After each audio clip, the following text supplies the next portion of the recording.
அண்மையில நடந்த Lucknow super Jains மற்றும் ராஜஸ்தான் ராயல்ஸ் அணிகள் மோதிய போட்டி தான் தற்போது சர்ச்சையாக பேசப்பட்டு வருது. 2 ரன்கள் வித்தியாசத்துல ராஜஸ்தான் ராயல்ஸ் அணி தோல்வியடைந்திருக்காங்க.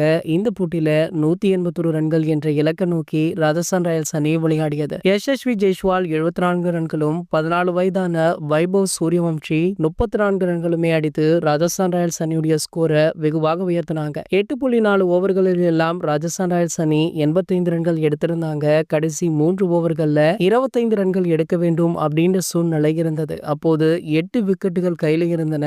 இதனால ராஜஸ்தான் ராயல்ஸ் அணி எப்படியுமே வெற்றி பெற்றுவிடும் அப்படின்னு எல்லோருமே நினைத்தாங்க. ஆனா 18வது ஓவரை வீசிய லக்னோ வேகப்பந்து வீச்சாளர் ஆவேஷ் கான் அந்த ஓவர்ல ஜெய்ஸ்வால் மற்றும் ரியான் பராக் விக்கெட்டை வீழ்த்திருக்காரு. அந்த ஓவர்ல 5 ரன்கள் மட்டுமே விட்டு கொடுத்திருக்காரு. அடுத்து கடைசி ஓவர் 9 ரன்கள் எடுத்தால் வெற்றி அப்படின்ற சூழ்நிலையுமே இருந்தது. மீண்டும் அபாரமாக பந்து வீசி 6 ரன்களை மட்டுமே விட்டு கொடுத்தாரு ஆவேஷ் கான் அவர்கள். இதன் மூலம் லக்னோ சூப்பர் ஜெயின்ஸ் 2 ரன்கள் வித்தியாசத்துல வெற்றி பெற்றிருக்காங்க. இது குறித்து பேசியிருக்கும் ஜெய்தேவ் பிஹானி அவர்கள், ஒரு அணி எப்படி கடைசி ஓவர்ல 9 ரன்கள் எடுக்க வேண்டும் அப்படின்ற நிலையில தோல்வியடையும் ஒரு சின்ன குழந்தை கூட இந்த போட்டியில மேட்ச் பிக்சிங் நடந்திருப்பதை புரிந்து கொள்ள முடியும். இது குறித்து இவர் மட்டுமல்ல, இது குறித்து பலருமே தொடர்ந்து இதனையே விமர்சனம் பண்ணிட்டும் இருக்காங்க. அப்படி ராஜஸ்தான் ராயல்ஸ் அணி மேட்ச் பிக்சிங்ல ஈடுபட்டு இருந்தால் அந்த அணிக்கு 2 ஆண்டு தடை விதிக்க வாய்ப்பு இருப்பதாக தெரிய வந்திருக்கு. இது போன்ற கிரிக்கெட் செய்திகளை பத்தி நீங்க உடனே தெரிஞ்சுக்க நம்மளுடைய தமிழ் நியூஸ் எக்ஸ்பிரஸ் சேனலை மறக்காம சப்ஸ்கிரைப் பண்ணிக்கோங்க.